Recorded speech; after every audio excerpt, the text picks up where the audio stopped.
Aconteceu algo no dia 14 de junho de 2026 que ninguém viu chegar. Não durante um jogo, não dentro do relvado, mas pode acabar por ser um dos momentos mais comentados de todo este campeonato do mundo. O presidente da UEFA, a confederação de futebol mais poderosa do planeta, entrou no maior torneio da história do futebol, olhou para o que estava a acontecer e, segundo foi noticiado, disse em voz alta que um número significativo de jogos era completamente desinteressante. Essas palavras não ficaram em silêncio durante muito tempo. Em poucas horas, 13 nações responderam com uma declaração conjunta que não poupava nas palavras. E, de repente, em plena fase de grupos, tinha arrebentado uma guerra de palavras entre a voz mais poderosa do futebol europeu e o resto do mundo do futebol. Então, o que está realmente a acontecer aqui? E o que é que isto nos diz sobre as linhas de fratura que correm por baixo deste campeonato do mundo? Vamos enquadrar bem o cenário, porque o contexto é enormemente importante. O Campeonato do Mundo da FIFA de 2026 é o primeiro de sempre com 48 seleções, um aumento de 16 em relação a todas as edições anteriores desde 1998. Essa expansão foi uma das decisões mais debatidas na governação moderna do futebol. Desde o início, os críticos argumentaram que o volume de jogos seria inaceitável, que a expansão iria diluir a qualidade do jogo e que toda a decisão era movida por política e dinheiro, mais do que por mérito desportivo. Esses debates deviam ter ficado resolvidos antes do início do torneio. O formato foi votado, aprovado e fechado. 48 seleções qualificaram-se. Centenas de milhares de adeptos compraram bilhetes e milhares de milhões de espectadores em todo o mundo reservaram espaço nas suas agendas. Mas agora, com a fase de grupos ainda mal começada, esses velhos argumentos regressaram em força, e desta vez não vêm de blogs nem de comentadores televisivos. Vem do próprio líder da UEFA. É aqui que a história se torna interessante. O presidente da UEFA, Alexander Ceferin, terá dito, antes mesmo de o torneio começar, que o Mundial alargado a 48 seleções cria jogos desinteressantes e, em concreto, que há uma enorme quantidade de jogos completamente desinteressantes. Esses comentários voltaram a surgir publicamente durante o fim de semana de abertura, e a reação foi imediata. As federações de futebol de Cabo Verde, da República Democrática do Congo, de Curaçao, do Haiti, da Jordânia, do Uzbequistão, da Argélia, do Egito, do Gana, da Costa do Marfim, de Marrocos, do Senegal, da África do Sul e da Tunísia, emitiram uma declaração conjunta em que rejeitaram os comentários de Ceferin de forma respeitosa, mas firme. Pensemos no momento em que isto aconteceu. Estas são nações que estão a disputar este campeonato do mundo neste preciso momento. Algumas delas estão a jogá-lo pela primeira vez na sua história. Cabo Verde, Curaçao, Jordânia e Uzbequistão qualificaram-se este ano para o seu primeiro Mundial de sempre. A República Democrática do Congo e o Haiti chegaram ao palco maior do futebol pela primeira vez desde 1974. Para essas federações, para esses jogadores e para esses milhões de adeptos, ver o líder do futebol europeu olhar para os seus jogos e chamar-lhes desinteressantes não é apenas um comentário de mau gosto, cai como algo muito mais profundo do que isso. A declaração conjunta foi divulgada através da Federação Senegalesa de Futebol e dizia que, para os seus países, não existe tal coisa como um jogo do Campeonato do Mundo sem importância. Sugerir que esses jogos são, de alguma forma, menos importantes é profundamente decepcionante e não reconhece os esforços, os sacrifícios e as aspirações de jogadores, treinadores, clubes, dirigentes do futebol e adeptos em todo o mundo. A declaração terminou reafirmando que o crescimento do futebol deve continuar a criar oportunidades, a inspirar novas gerações e a fortalecer a natureza verdadeiramente global do jogo. Mas isso é apenas uma parte da história. Isto importa porque não se trata apenas de um comentário isolado de um dirigente num determinado momento. É a erupção pública de uma tensão que se vem acumulando dentro do futebol há anos. Uma tensão entre o sentido tradicional de posse que o futebol europeu tem sobre a identidade do jogo e a ambição crescente de confederações de África, da Ásia, das Caraíbas e de outros lugares de reclamarem o seu próprio espaço nos maiores momentos do futebol. As associações que responderam disseram que o futebol não pertence a um grupo seleto de nações e que a sua força vem da sua universalidade. É um desafio direto a uma atitude que os críticos há muito acusam o futebol europeu de manter, mesmo que raramente seja expressa de forma tão aberta. E há aqui um elemento de contexto fundamental que torna tudo isto ainda mais pesado. A UEFA não negou explicitamente os comentários de Ceferin quando os jornalistas pediram uma reação. Em vez disso, os repórteres foram remetidos para uma entrevista separada na qual a expansão nem sequer era mencionada. Esse tipo de não desmentido, emitido no meio de um torneio em curso, só acrescentou combustível a uma história que já ardia intensamente nos meios desportivos de todo o mundo. Agora, olhemos para o quadro político mais amplo, porque este campeonato do mundo nunca foi apenas sobre futebol. Muito antes de a primeira bola ser tocada, o torneio de 2026 já estava mergulhado em polêmica, e a maior parte dela nada tinha a ver com o que acontece dentro de campo. O presidente da FIFA, Gianni Infantino, passou anos a cultivar aquilo que só pode ser descrito como uma relação pessoal extraordinariamente próxima com o presidente dos Estados Unidos, Donald Trump. Infantino descreveu Trump como um amigo próximo, visitou Mar-a-Lago e o Trump National Doral Golf Resort, esteve presente na estreia do documentário sobre Melania Trump e apoiou publicamente Trump durante 2 processos de impeachment e em períodos de níveis de aprovação historicamente baixos. Desde o regresso de Trump à Casa Branca, em janeiro de 2025, Infantino tem sido uma presença regular na Sala Oval. Trump, por sua vez, segundo foi noticiado, refere-se a Infantino como o rei do futebol. A FIFA chegou mesmo a abrir um novo escritório na Trump Tower, em Nova York, e Infantino agradeceu pessoalmente à Casa Branca de Trump pelo apoio no evento de inauguração. Esta relação não passou despercebida e não ficou livre de críticas. A FIFA tem uma obrigação estatutária de neutralidade política. Isso não é uma sugestão, é um princípio fundador da forma como o futebol internacional deve funcionar. Críticos na Europa e noutros lugares argumentaram que o abraço público de Infantino a uma das figuras políticas mais polarizadoras do mundo compromete fundamentalmente essa neutralidade. Antigos responsáveis do governo norte-americano observaram que Infantino teve dificuldades em construir qualquer relação significativa com a administração Biden, mas encontrou em Trump um aliado disponível e entusiasmado. O contraste é difícil de ignorar. As complicações políticas não ficam por aqui.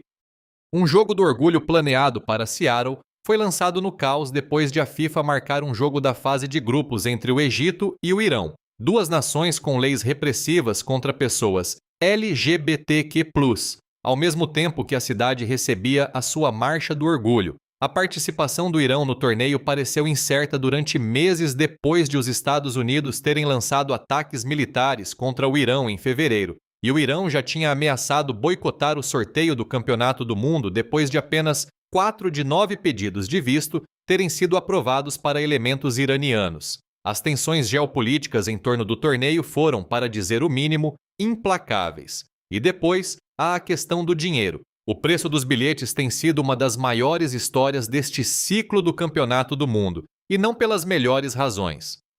A FIFA introduziu pela primeira vez no Mundial a fixação dinâmica de preços, o que significa que os preços dos bilhetes variam em função da procura, tal como acontece com lugares de avião ou bilhetes para concertos. Os lugares mais caros para a final, marcada para 19 de julho em Nova Jersey, tinham inicialmente o preço de $6.730. Na janela de vendas de abril, esses mesmos lugares tinham subido para $10.990. E a FIFA acrescentou uma nova categoria na primeira fila, com lugares para a final por mais de $30 mil por bilhete. Organizações de adeptos por toda a Europa acusaram a FIFA de uma traição monumental. Grupos de consumidores em algumas zonas dos Estados Unidos abriram investigações formais às práticas de bilhética da FIFA. Grupos europeus de adeptos apresentaram uma queixa formal junto da Comissão Europeia. A FIFA acabou por recuar na aplicação universal da fixação dinâmica de preços, reservando 8% da capacidade de cada estádio para as associações membro participantes a preços fixos. Mas, para muitos adeptos, o estrago já estava feito. Relatórios vindos de alguns recintos da fase de grupos, incluindo em Nova Jersey e Boston, apontavam para barreiras logísticas e financeiras significativas que afastavam por completo os adeptos comuns da experiência. E é aqui que o argumento político e o argumento desportivo se tornam inseparáveis. Se a fase de grupos de um torneio alargado a 48 seleções deixa os adeptos neutros de fora por causa dos preços, se os estádios em cidades onde o futebol não é o desporto dominante têm dificuldade em gerar o tipo de ambiente que define o grande futebol de torneio, isso alimenta diretamente a narrativa que Ceferin estava a defender, mesmo que a escolha das suas palavras tenha sido, no mínimo, contraproducente.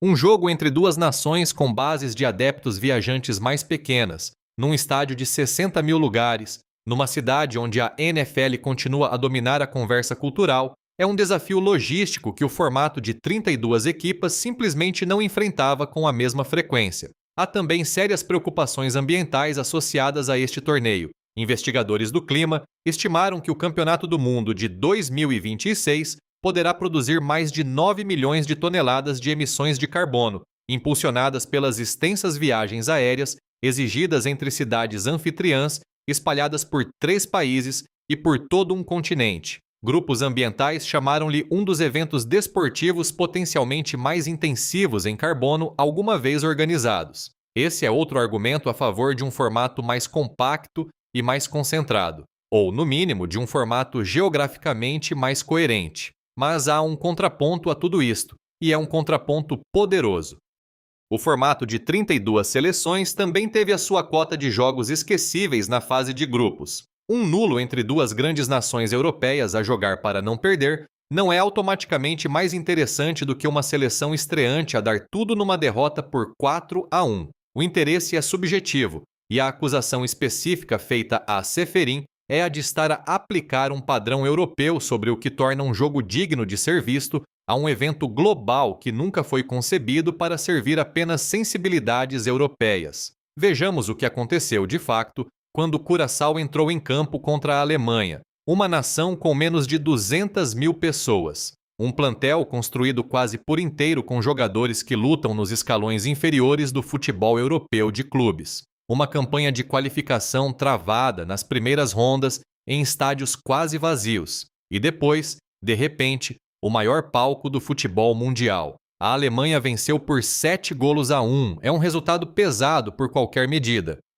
Mas Curaçao não perdeu apenas. Marcou. Livano Comenencia colocou a bola no fundo da baliza ao minuto 21 e, por breves instantes, o marcador esteve empatado a um golo. Para os adeptos que assistiam a partir de Willemstad durante a madrugada, aquele golo significou algo que nenhuma linha de resultado consegue captar por completo. O analista da Fox Sports, Alex Lalas, disse publicamente que o único golo de Curaçao contra a Alemanha por si só tornava a expansão do Campeonato do Mundo válida, apontando a alegria pura daquele momento como exatamente aquilo que o futebol deve produzir. Esse é o coração deste debate. E é um debate que vai muito além de um só torneio. A expansão do Campeonato do Mundo para 48 seleções foi aprovada pelo Conselho da FIFA em janeiro de 2017. A votação foi unânime. Gianni Infantino levou a proposta por diante e apresentou-a explicitamente como uma declaração sobre a posse global do futebol.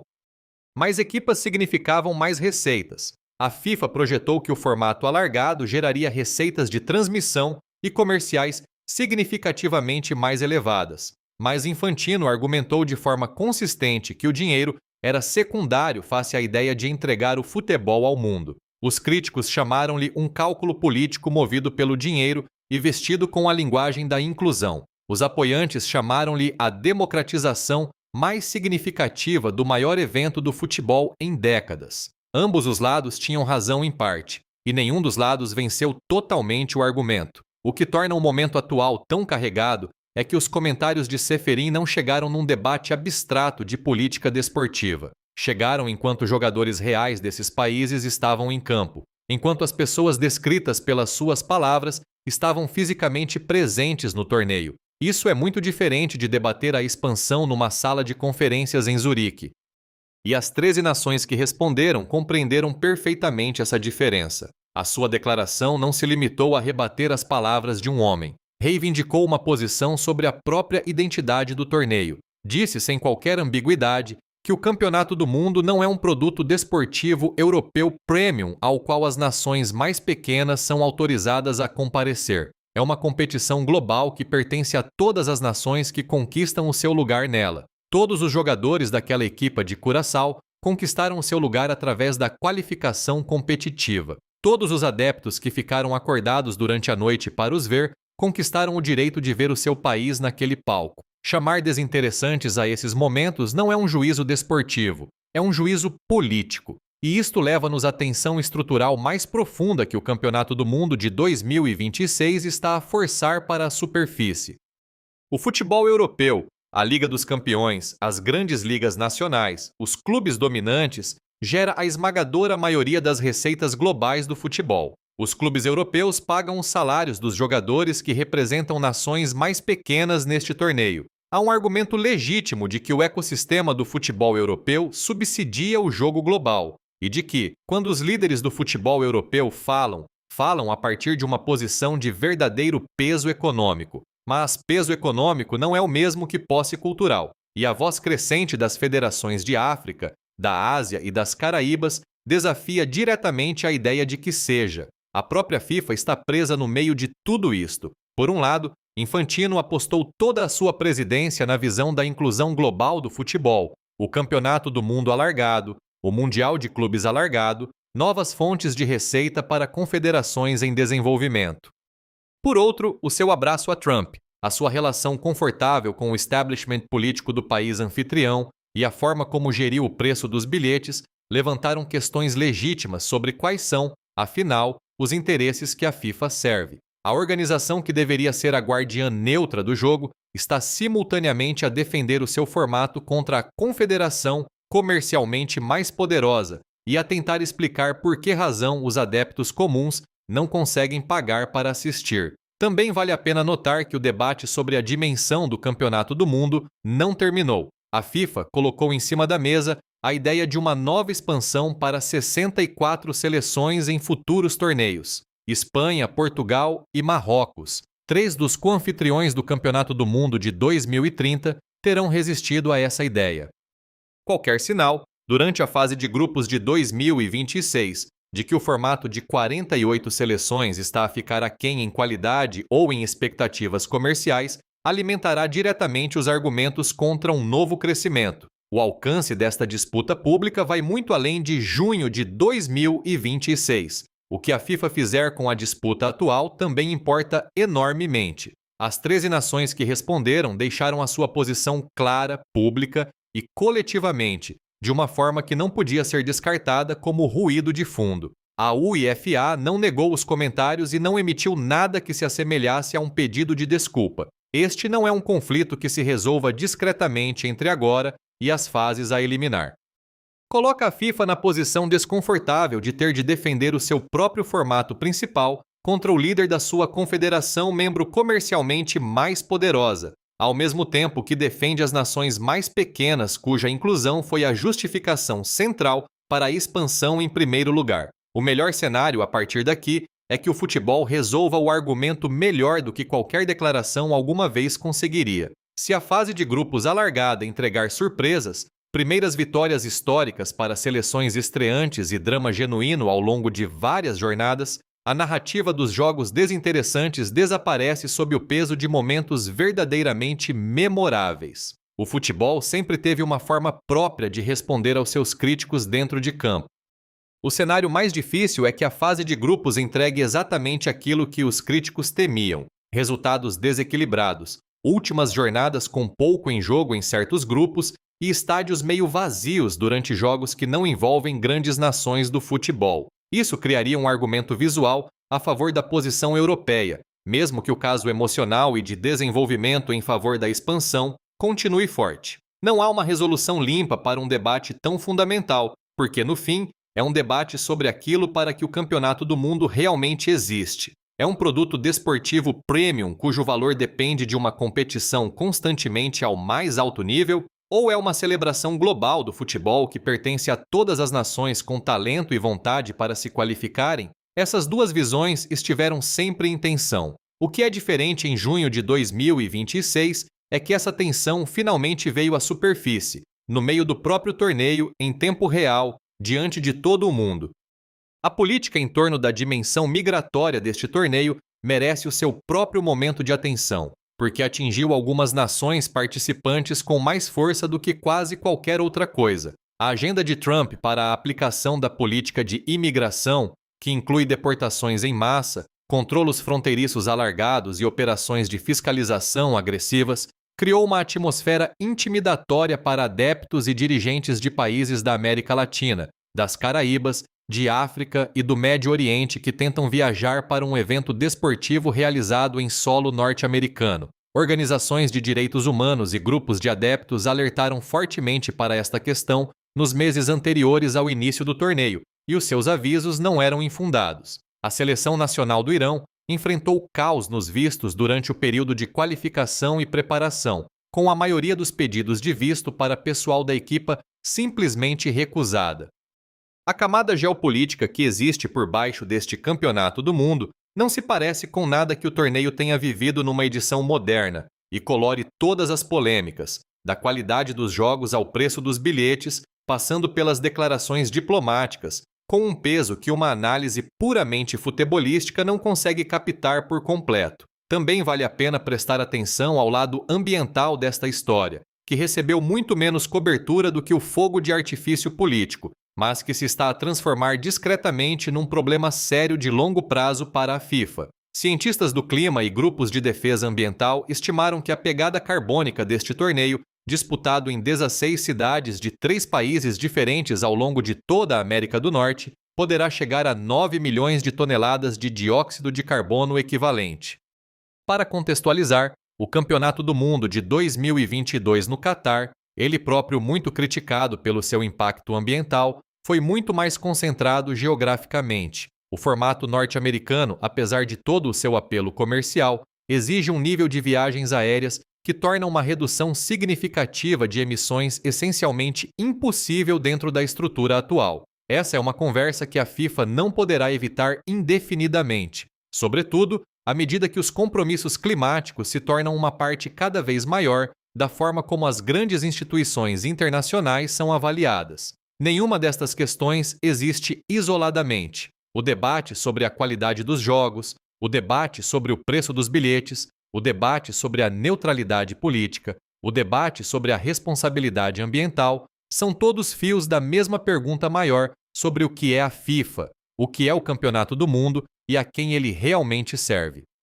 O comentário de Ceferin, despido da sua embalagem diplomática, estava na verdade apenas a dizer aquilo que uma parte significativa do establishment do futebol europeu acredita há anos, que este torneio foi remodelado em torno de interesses que não são os desportivos. Concorde-se ou não, as 13 nações que responderam disseram algo igualmente direto, que a definição europeia de interesse desportivo não é a única válida, e nunca foi. Para todas as nações que jogam um campeonato do mundo pela primeira vez, a resposta a essa pergunta é óbvia. Para todos os jogadores que passaram uma carreira inteira a trabalhar para este momento, a resposta é óbvia. E para todos os adeptos que ficaram acordados até às 3 da manhã para ver o seu país jogar no maior palco do mundo, a resposta é óbvia. Não existe tal coisa como um jogo do Campeonato do Mundo sem importância.